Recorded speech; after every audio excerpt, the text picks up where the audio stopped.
सभी ने बड़े ही धूमधाम से कृष्ण जन्मोत्सव मनाया।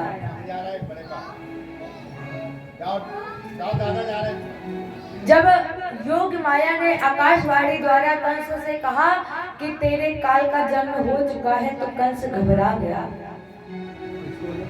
रात्रि में आपातकालीन सभा बुलाई और अपने सैनिकों से कहा कि मेरे शत्रु ने जन्म ले लिया है और मैं नहीं चाहता कि वो बड़ा होकर मुझे मारे।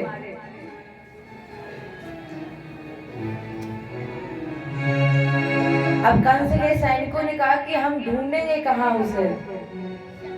कंस ने कहा 84 कोस ब्रज भूमि में जितने भी महीने भर के बच्चे जन्मे हैं, सभी बच्चों की हत्या हो जाए। अब उस सभा में प्रश्न ये उठा कि मारने जाएगा कौन, क्योंकि सब राक्षस और राक्षसों की लंबाई मनुष्य से अधिक होती है। उसी सभा में बैठी थी कंस की बहन पूतना। पूतना ने कहा भैया मैं जाऊंगी और 84 कोस ब्रज भूमि में जितने भी महीने भर के बच्चे जन्मे हैं, सभी बच्चों की हत्या कर दूंगी। कंस ने पूतना को गोकुल जाने का आदेश दिया।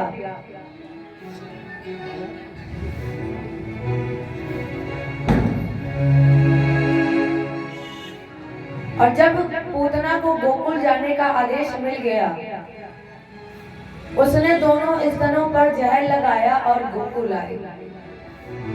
गोकुल में आज 7वां दिन है कृष्ण के जन्मोत्सव का, लाला के जन्मोत्सव का।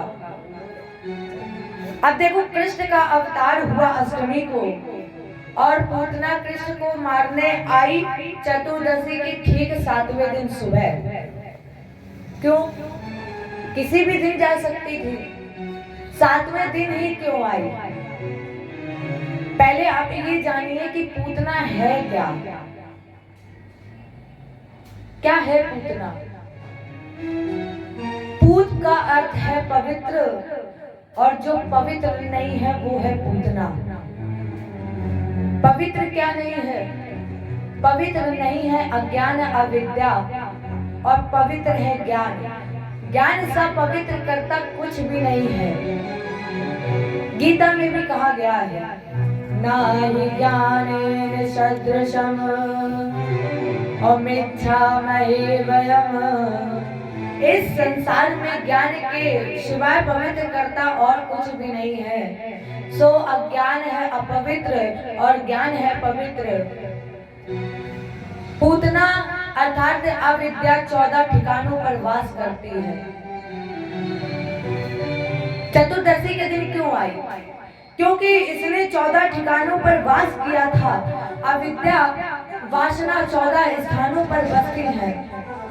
5 ज्ञानेंद्रियां, 5 कर्मेंद्रियां, एक मन, बुद्धि, चित्त और अहंकार, इन 14 जगह पर वास करती है पूतना।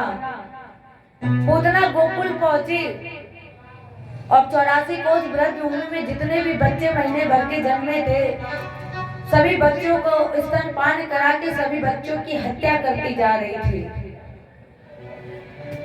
नंद बाबा के द्वार पहुंची।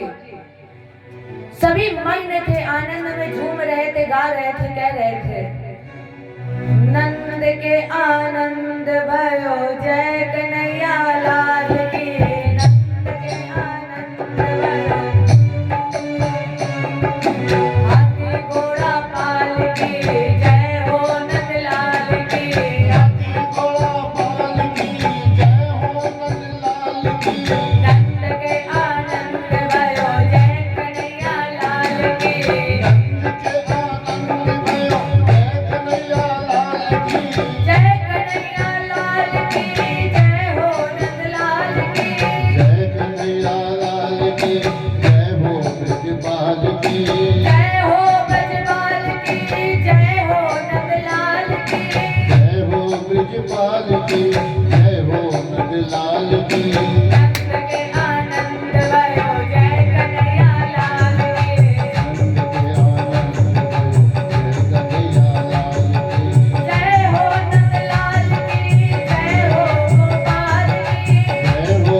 कि अब इतनी भीड़ में कौन किसे देखे।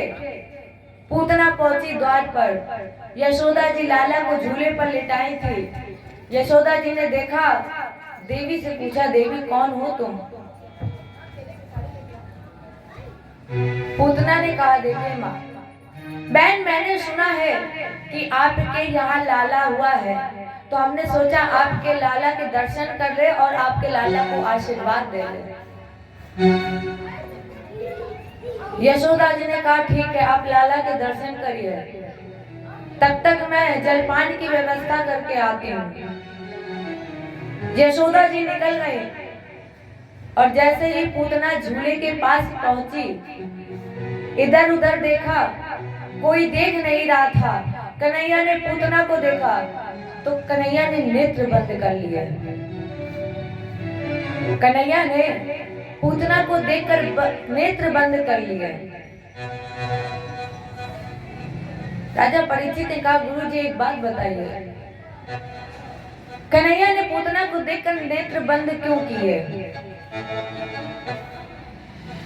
सुखदेव जी ने कहा, राजा शायद प्रभु के मन में ग्लानि हो गई है। देखो, भगवान के दो ही अवतार सर्वश्रेष्ठ हैं, एक रामा अवतार और एक कृष्ण अवतार। दोनों अवतारों में ही सबसे पहले राक्षसी को मारना पड़ा। रामा अवतार में सबसे पहले मारा ताड़का को और कृष्णा अवतार में सबसे पहले पूतना को।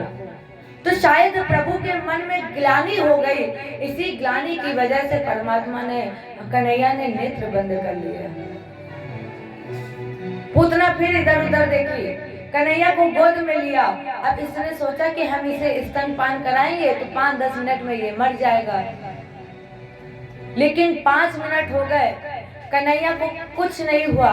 10 मिनट हो गए, कोई फर्क नहीं पड़ा। पूतना कहती, ये कैसा बालक है, अरे जहर लगा हुआ स्तनपान कर रहा है, ना जाने कितने बच्चे मर गए और इसे कुछ हो ही नहीं रहा है। और ऐसे ही करते करते जब थोड़े 5-10 मिनट बीतते गए, 15 मिनट बीतते गए, तो लाला ने पूतना के प्राणों को आकर्षण करना शुरू किया। और जैसे ही कन्हैया पूतना के प्राणों को आकर्षित करने लगी, पूतना जोर से चिल्लाई, अरे लाला छोड़ दो, कन्हैया छोड़ दो, लाला छोड़ दो। कन्हैया ने बोला, नहीं, देखो जब कोई मेरे पास आता है उसे हम तब तक नहीं छोड़ते हैं जब तक पार नहीं लगाते हैं, और अब तुम मेरे पास आई हो, इसलिए अब हम तुम्हें तब तक नहीं छोड़ेंगे जब तक तुम्हें पार नहीं लगा लेंगे। जैसे ही कन्हैया बोले, पूतना एकदम चौंक गई। अरे ये 7 दिन का बालक बोल रहा है, 7 दिन का कृष्ण बोल गया, इसका मतलब ये कोई साधारण बालक नहीं है, ये चमत्कारी बालक है। कन्हैया ने कहा कि देखो, आपको ठिकाने अब लगा के ही छोड़ेंगे। ऐसे ही करके कन्हैया ने पूतना के प्राण निकाल लिए, और जैसे ही पूतना के प्राण निकले, पूतना जमीन पर गिरी। जितने भी बाग बगीचे थे सब पूतना के नीचे आकर चकनाचूर हो गए, सब दब गए, चकनाचूर हो गए। सुखदेव जी ने कहते हैं कि पूतना जब जमीन पर गिरी तो उसका शरीर 18 किलोमीटर का हो गया, 6 कोस का हो गया पूतना का शरीर मरते समय, और इतना विकराल रूप था। बाग बगीचे पूतना के शरीर के नीचे आकर दबकर चकनाचूर हो गए, इतना विकराल रूप था पूतना का। इसके बाद कंस को पता चला